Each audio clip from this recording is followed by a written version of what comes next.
I'm Debbie. Come on in. It's the 7th day of Christmas and my friend gave me a call.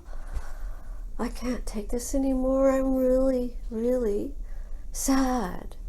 And I said, I have 7 tips for you. So, if you like this content, then click the like button and subscribe to my channel and stay for the video. I'm not doing any cooking today, but there will be a musical performance challenge at the end, so stay for that. Let's get into our topic. I have 7 tips. Number 1, get enough sleep. Sleep is so crucial for our total overall well-being. Just like I said in yesterday's video about how our mind and our body need nutrition, well, they also need sleep, and so does our spirit. So get as much sleep as you need and go to bed at the same time. A regular schedule will help you get into a good sleep routine. It will help you sleep better, and it will just help you wake up at the same time each day and start your day better. Tip number 2, fear and anxiety are normal in this kind of a situation. Acknowledge that. Acknowledge and say to yourself, if you're feeling upset or fearful or anxious or worried or whatever it is, it's normal. Everybody is feeling this at some point during this period. But just because you're feeling it doesn't mean it needs to control you. Just acknowledge, okay, I'm feeling sad today. I'm really sad. We're not meeting for Christmas. We're gonna Zoom, but no in-person Christmas dinner, and I'm really sad about that. Talk to whatever it is that's bothering you. Talk to it. Let it express itself. Let it talk back to you. Let your feelings say, yeah, I'm really sad. No family dinner in person this year. And by doing that, you're acknowledging your feelings. But then you say, okay, I know, I understand. That's the way it is this year. And let them go, and let them go. They don't need to control you. Just let them come in, feel them, talk to them, and then let them go. And they will go. Take a break when you feel overwhelmed. Remember what we did with our kids?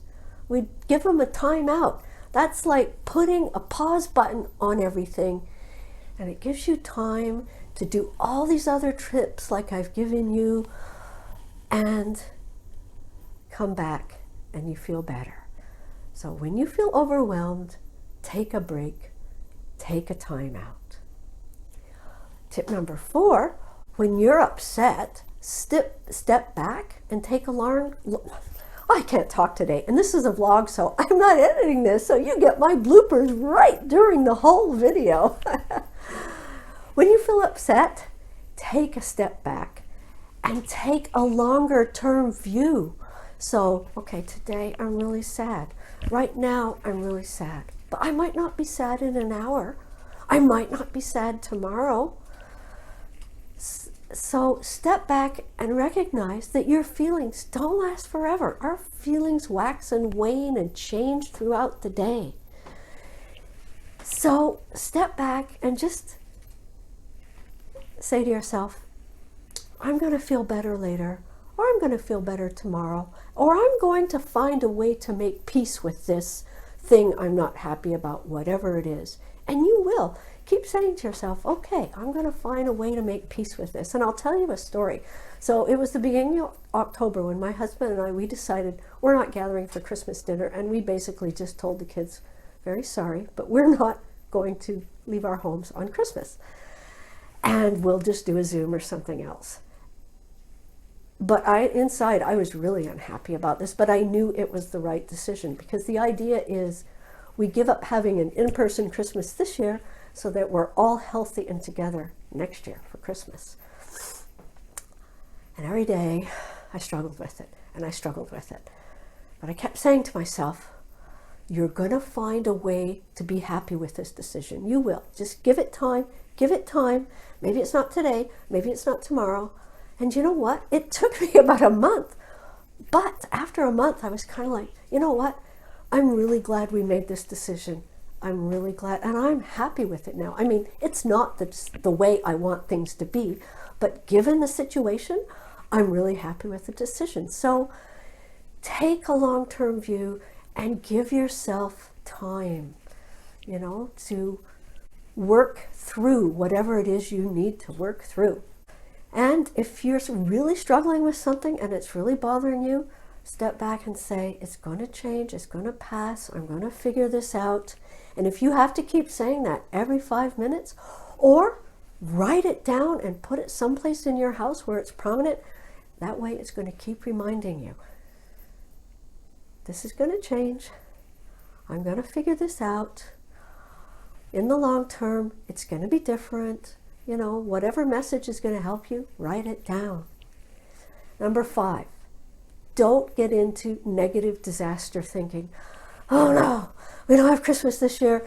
We're not going to have Christmas next year. Oh, it's going to break the tradition. Oh, you know, it's going to be so sad for everybody. Oh, you know, like, no, stop it. Just tell yourself, no, I'm not going to get into negative thinking.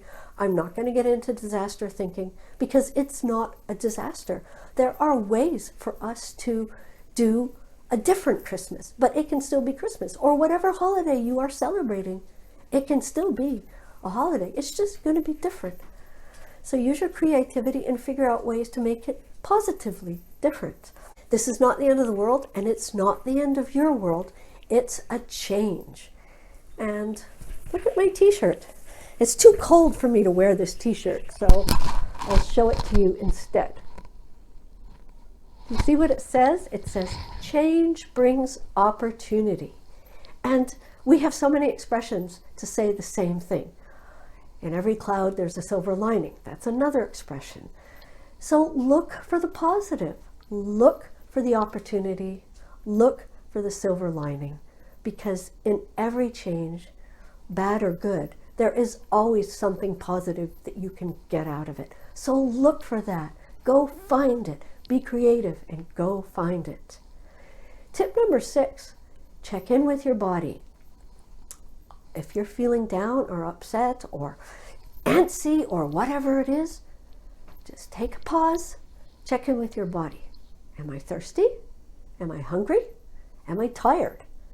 And if you've been a parent, you will recognize those 3 questions, because that's what we do with babies when they're crying. Are they thirsty? Are they hungry? Are they tired? Well, and then we have the extra one, do they need their diaper changed? So maybe as an adult, you don't need to ask yourself that question, but maybe you do need to go to the bathroom, who knows? And we do it with kids too. So ask yourself these questions. When was the last time I drank a glass of water? When was the last time I ate a nutritious meal? When was the last time I slept or napped? And then once you figure out the problem, check in with your body. And when you figure out the problem, then you know what to do. You know how to fix it. This is a really powerful tool, because if we get down, or if we get busy, or if we get stressed or anxious, we have a tendency to forget to do these basic things like drinking water or drinking milk or whatever it is, like eating a snack or a nutritious meal, and like taking a rest, taking a nap, or just going to bed if we're really tired. So check in with your body and listen to what it's telling you, because your body knows what it needs. Tip number 7, help others. Is there someone you know that needs a dose of cheer? Well, send them that cheer. Maybe you can't do it in person, but there's ways you can do it not in person. Is there someone you know that needs a box of cookies or a meal? Well, then cook it and drop it off. Be creative in the ways that you can help others. And it's been proven through research that when we help other people, we actually help ourselves as well. We elevate our mood, we feel better, and it cheers us up. So we've covered a lot of tips already, and we've just added 7 more into that toolbox. So if you go back and look at these tips, and when you get the free ebook on December 25th or 26th, if I struggle to finish it, you will have all of this stuff written down for you, and you can go back and make these tips a part of your daily life, your daily habit, so that They just become automatic reflexes for you. And then not only are you going to have a good toolbox, but you will have integrated your toolbox into the way you live your life. And that's the optimal situation. That's what you want to do with this. We're not just trying to fill the toolbox and then stuff it in the cupboard. No, then you need to work on it, practice it, remember it, do it until it becomes automatic. And then you will be a really strong person. And tomorrow we're going to look at some of those words around what's going to happen if you implement these tips from your toolbox into your daily living so that they become an automatic part of how you live your day. If you like this content, click the like button, subscribe to my channel. It's time for some bells. Click the bell and share this video. Leave me a comment. Have you found these tips helpful so far? How's your toolbox going? Have you been practicing any of them or trying them out? Because that's a really important part of this whole exercise as well. I hope you have a good day. I hope you stay safe and well. And I want to see you in tomorrow's video. So don't do anything that's going to prevent you from being there. I don't want to see anybody getting sick. Come on, let's not get sick. Let's all stay home. Let's all stay safe. And don't break anything either. Because who wants a trip to the hospital in this time of, and during this time? Stay for the musical challenge. Okay, I'm going to show you one of my favorite instruments. You've seen one, the flute. You're going to see another one. Have a good day. Bye! Happy holidays! Happy holidays! Musical challenge now! So this is an instrument that I am pursuing more seriously. You may or may not know what it is. It is a bagpipe practice chanter. And as you can see, maybe you can't see, but the holes are a lot further apart than the little Mexican flute that I played the other day.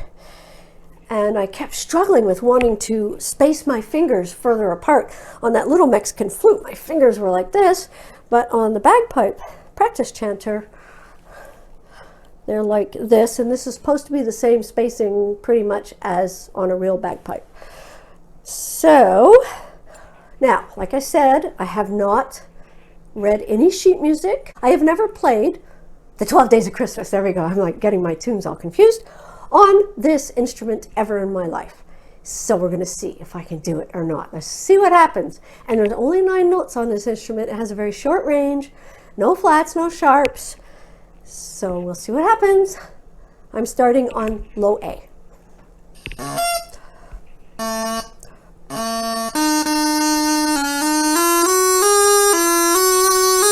Da, da, da.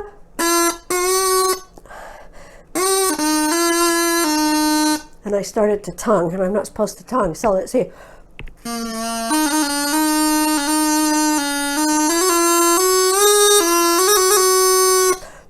Da, da, da. There we go. Now I could go down and start on G. Let's see what happens. See if I can get all the notes if I start on G.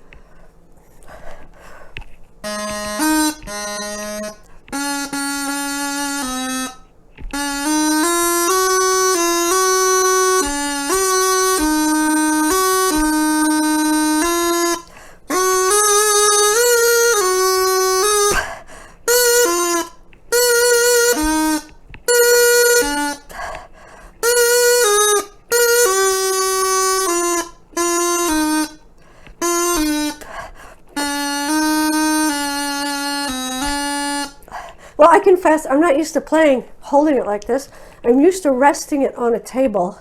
So having to support the instrument, and my microphone cord is in the way. Whoops, see, there you go. So, this is a vlog. I'm doing no editing, so you see what you see. There's no editing in this. You're getting the raw stuff. There we go. Hope you enjoyed that. Hope that gave you at least a smile, or a laugh, or something. Or maybe you're interested in playing one of these instruments that I've been showing and learning. Music is really therapeutic, and it's lots of fun. Lots of practice, a little hard in the beginning, hard at different times, but it's like anything. You want to get good at it, you got to practice, you got to stick with it. It's very satisfying. So, stay safe, stay well. Bye.